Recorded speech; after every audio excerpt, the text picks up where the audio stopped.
La vida es una emocionante aventura. De todo podemos escapar excepto de elegir. Nunca una noche le ha podido ganar al día. Pero la vida sin Dios no es vida. Te presentamos una voz en el camino. En el capítulo 7 empezamos diciendo: levantándose pues de mañana Jerobbaal, el cual es Gedeón. ¿Se acuerdan que le pusieron Jerobbaal los del pueblo porque había derrumbado el altar de Baal?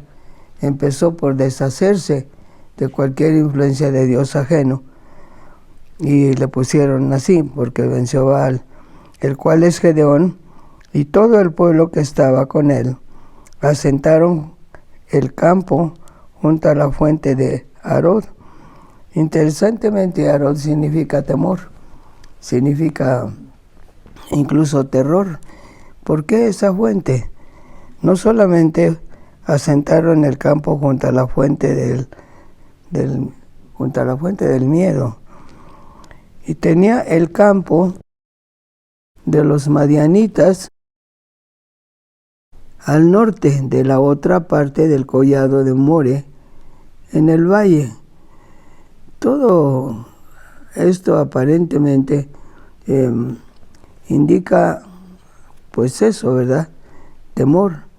Y no olvidemos que Madián significa contención, significa pleito, etc. Para poder vencer a Madián, nosotros tenemos el fuego de la soberanía de Dios, tenemos el fuego del Espíritu Santo, tenemos el poder de su sangre, tenemos las promesas de Dios: no te dejaré ni te desampararé, no temas ni desmayes. Y cuando tenemos que tener una victoria sobre nuestro propio enojo, y tal vez el enojo que viene de otros en contra de nosotros, todo lo que tenemos que hacer es precisamente esto. Madián puede estar ahí, el enojo puede estar presente, el enemigo puede presentarlo en la forma que quiera, como la persona que no nos quiere, como la situación que nos es adversa, como cualquiera de estas cosas que pueden producir molestia o enojo, etc.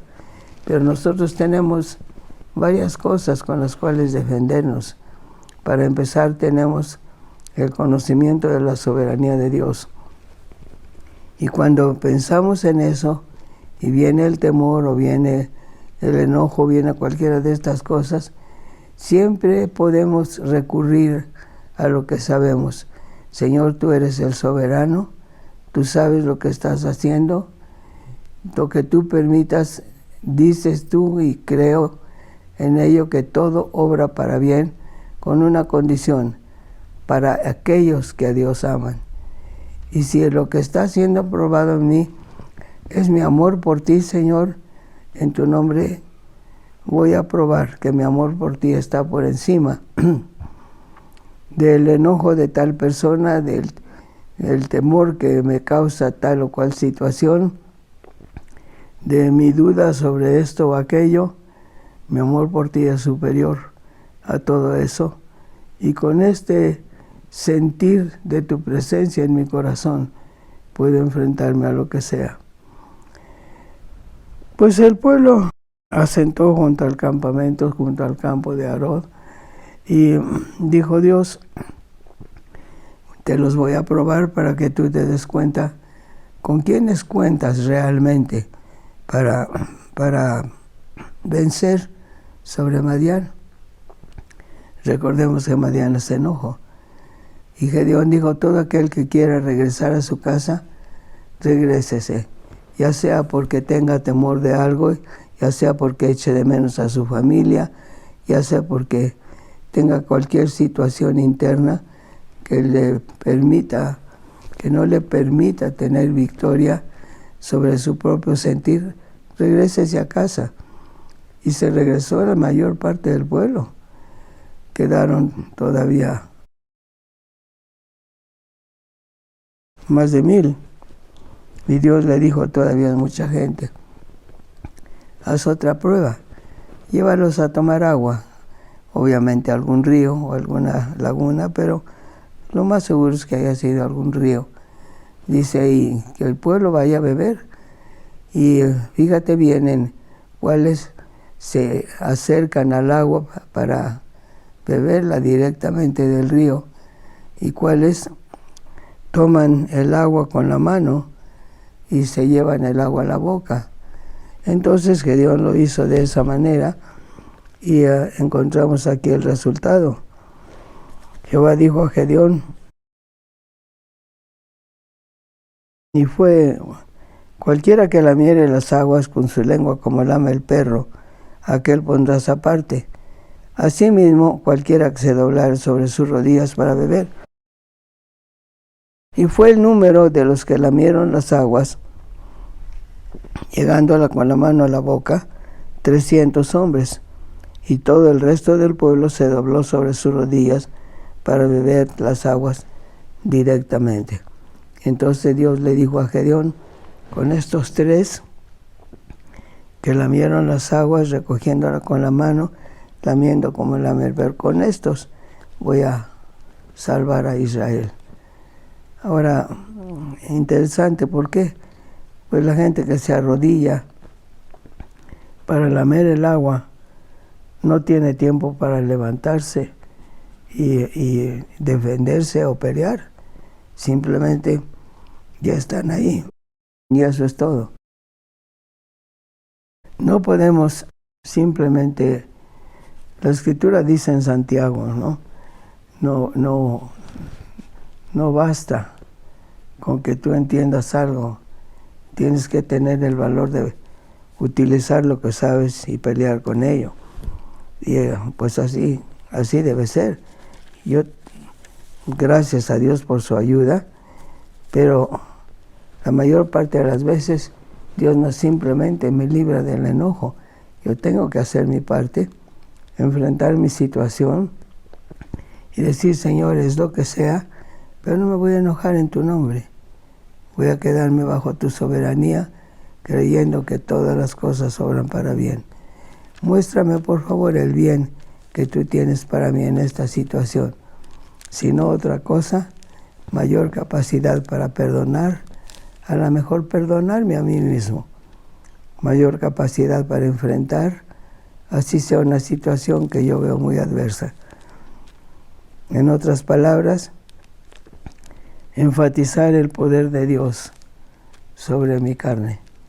Enfatizar el poder de Dios sobre mi yo.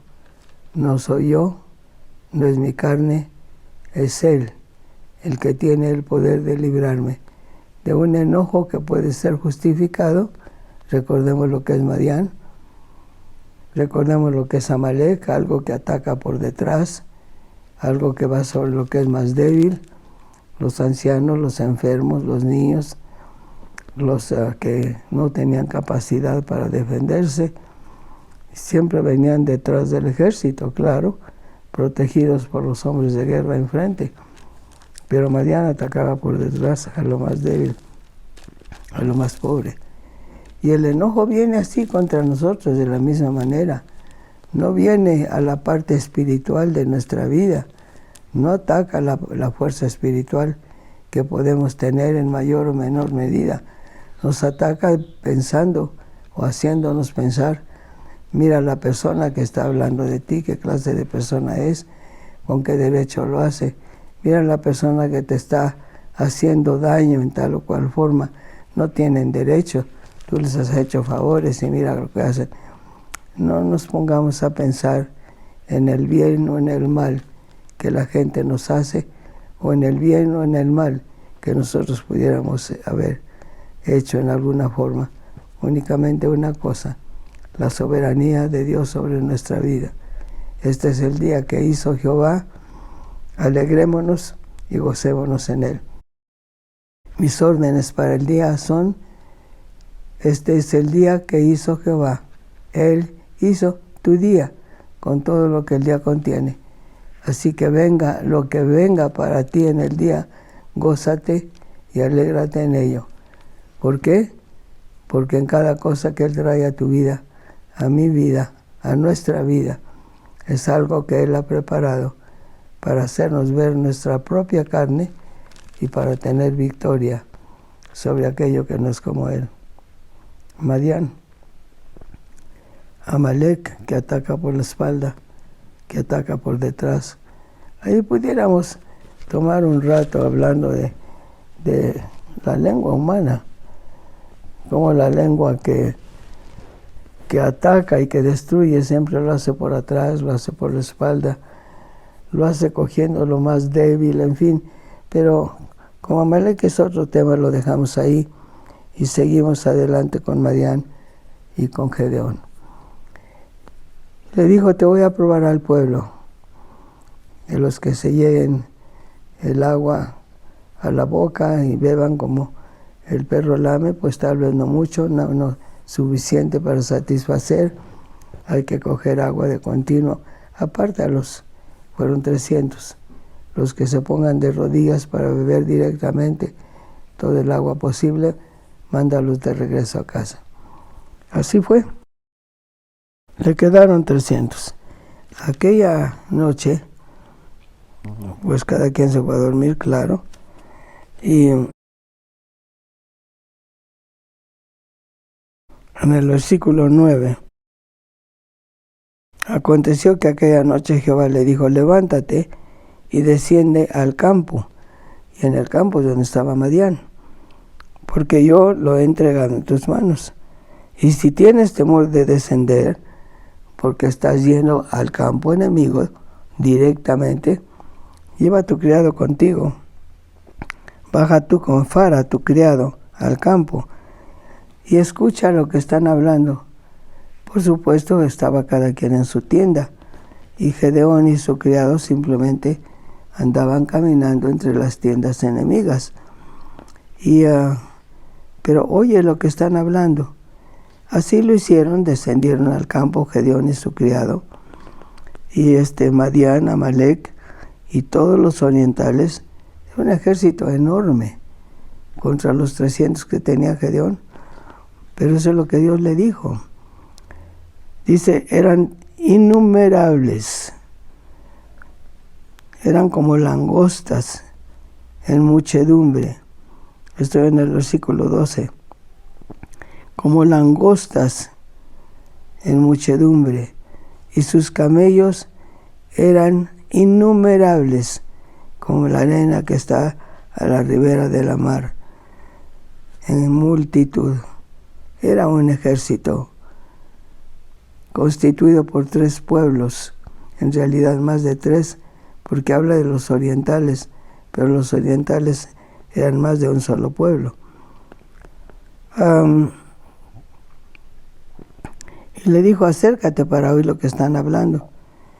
Llegó Gedeón y había un hombre que estaba contando a su compañero un sueño, diciendo, he aquí, yo soñé un sueño, que veía un pan de cebada que rodaba hasta el campo de Madián y llegaba a las tiendas y las hería, un pan de cebada, no un pan de trigo, un pan de cebada, de tal manera que caían y las trastornaba de arriba abajo y las tiendas caían. Su compañero respondió y le dijo, este no es otra cosa sino la espada de Gedeón, hijo de Joás, varón de Israel. Dios ha entregado en sus manos a los madianitas por todo el campo. Como Gedeón oyó la historia del sueño y su interpretación, ahí mismo se detuvo para adorar a Dios, aunque era campo enemigo, y vuelto al campo de Israel, les dijo, levántense, que Jehová ha entregado el campo de Madián en vuestras manos. No dijo nuestras, pero dijo vuestras. ¿Y cuánta gente tenía? 300, que era lo que Dios había dicho, que quedaran, aun cuando, si recordamos lo que dice un poco más arriba, los enemigos eran numerosos, como las arenas del mar. Gedeón tenía 300 hombres, pero Dios lo alentó con este sueño.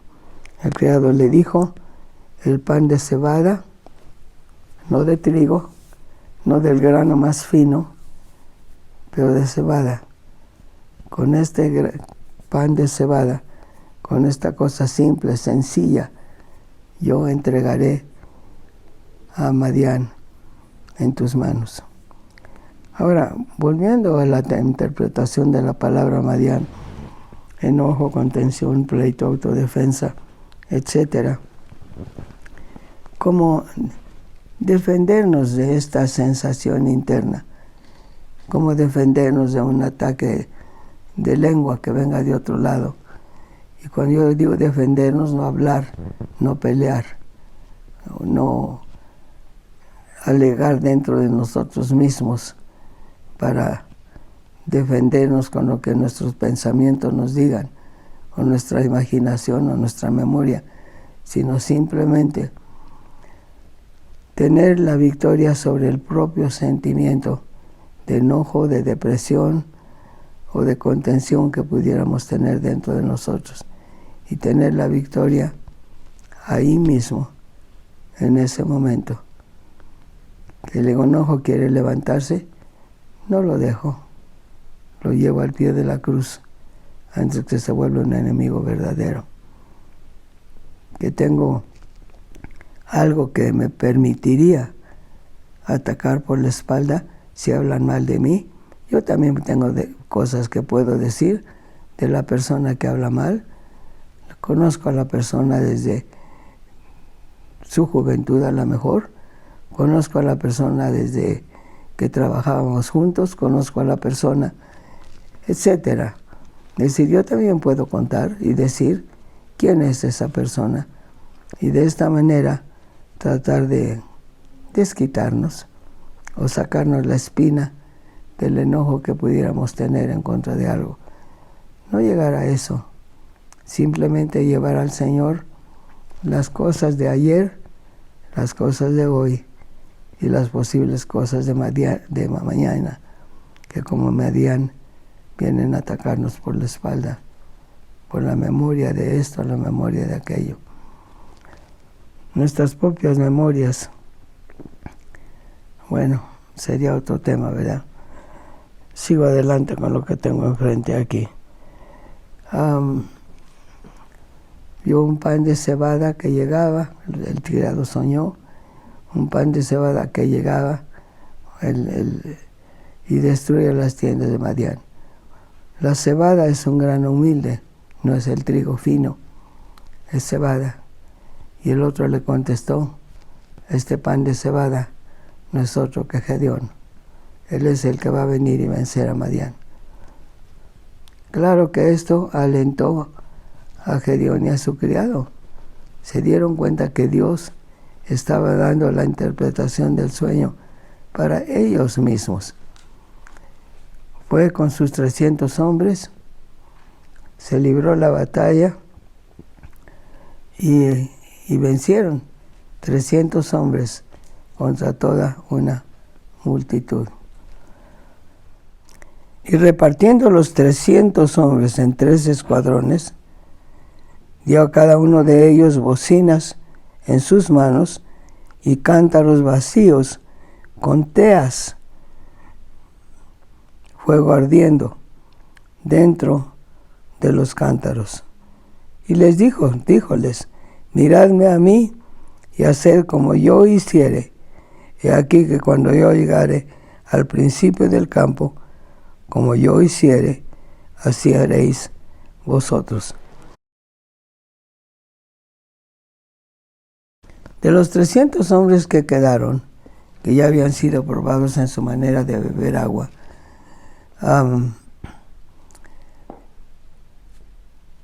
300 hombres contra una multitud de ejército que eran como las arenas del mar por su número, y Dios escogió nada más a 300. A 300 que podían beber el agua simplemente prestando atención a lo que estaban haciendo, además de beber. A 300 que no pasaban el tiempo bebiendo hasta satisfacer, sino solo lo esencial. 300 que estaban listos para la lucha. Llevó a aquellos 300 y todavía los divide más. No los manda juntos. Lo divide en 3 escuadrones de 100 hombres. 100 hombres. Y en sus manos puso 2 cosas. Puso teas, es decir, hachones de fuego para alumbrar, y cántaros para cubrir el fuego. Y les dijo, hagan lo que yo voy a hacer. Simplemente síganme. Uno puede pensar en aquella frase del apóstol Pablo, cuando dice, sed imitadores de mí, como yo lo soy de Cristo. Si ustedes ven que yo imito a Jesucristo, pueden darse cuenta de cómo me porto yo. Y si no saben cómo hacer las cosas, vean cómo Cristo las hacía y hacer lo mismo. Hay gente que sirve de ejemplo realmente porque siguen los pasos de Jesús. Y hay gente que no sirve de ejemplo para bien porque únicamente cuidan sus propios pasos y ven lo que les conviene por encima de cualquier otra conveniencia. Es necesario fijarnos qué es lo que queremos. Queremos lo que nos conviene materialmente, queremos lo que nos conviene espiritualmente. Para poder ver eso, seguir los pasos de Jesús, que en la palabra de Dios son bastante claros, bastante definidos, desde el principio hasta el final. La humildad de su cuna, un pesebre. En lugar de un colchón mullido, simplemente paja, con algo que cubriera la paja. Simplemente la sencillez de aceptar lo que Dios le daba, desde el principio hasta el fin. No como yo quiero, sino como tú. No mi voluntad, sino la tuya. Y la victoria que se mostró desde luego cuando les dijo a los discípulos que se habían dormido por miedo, por cansancio, por tristeza, les dijo, levántense, ya todo está bien. El que me entrega ya llegó, ya viene en camino, todo va bien.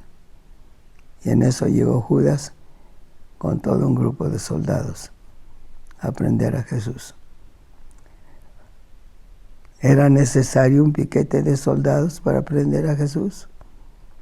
¿Esperaban una lucha de parte de él? Judas sabía mejor. Simplemente llegó y con una traición cobarde le dio un beso. Le dijo, maestro, qué hipocresía, qué cobardía, qué gesto tan feo. Judas, con un beso, entregas al Hijo del Hombre. Y sabemos lo demás de la historia. Volvemos aquí a lo que tenemos enfrente con Gedeón.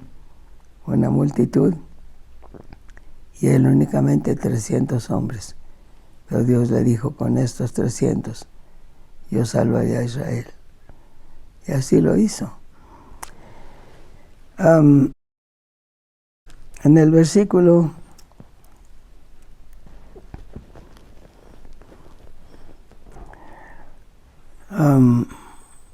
13 está un hombre contando a su compañero un sueño y le dijo, yo vi un pan de cebada que rodaba hasta el campo de Madián y llegaba, tiraba las tiendas y lo deshacía.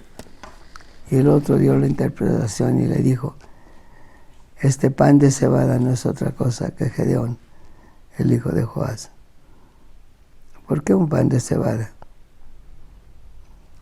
Porque la cebada es el grano humilde, el grano sencillo, el grano simple.